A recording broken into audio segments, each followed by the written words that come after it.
Hi, I'm Rosario. I work on the Firebase developer relations team. I'd just like to preface this talk with the fact that this talk was actually put together by my colleague James Daniels, and he's the real React expert. I'm actually an Android developer, but because he couldn't make it to the conference, I decided to stand in for him. So if I say something wrong about React, forgive me. It's just my Android background kicking in. So if you don't know Firebase, Firebase is a platform with lots of developer tools that can help you build your app. So we have things like databases, authentication system, remote config for things like feature flagging or A/B testing, and we offer those services as client-side SDKs for your app. So you write it in JS for the web, or like in Android, you write it in Kotlin, or in iOS with Swift.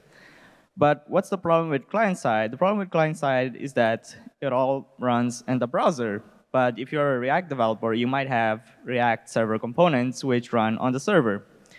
And the problem with that is the flow for the user is going to be a little bit flickering, as in like if your server is sending the first HTML, it might send a sign-in state where you have a sign-in button, and then the client side figures out that, oh, this user is actually already authenticated, so let's update the UI, and then there's a tiny flicker there to show that the user is authenticated. You might have seen this in your own apps or in other apps. I've definitely seen it a lot. And then the UI flashes, and then it's like, oh, you're actually logged in, and that's it.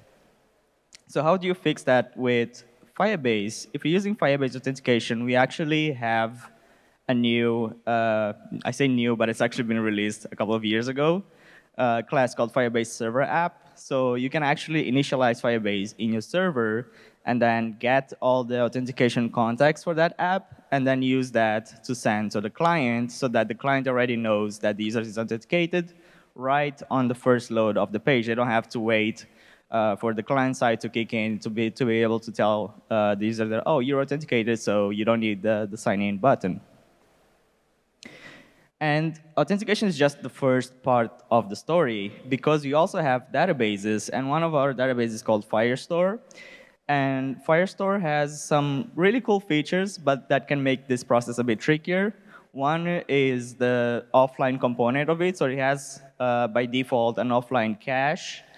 And so if the user loads the page, and then the database records are coming later, and then they pull the records from the cache first, and then the records from the server come in next, that means there's like one more flicker going on there.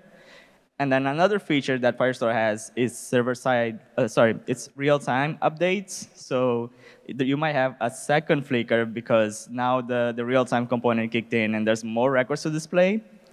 And so, as you can imagine, this is a total of like 3 flickers that the user has to wait for before they see the full page. How do you fix this? 2 main components. There's a function in the server-side SDKs that is called toJSON, so that you can serialize all the data. You can basically run a first query on the server side, serialize all the data, and then send it to the client.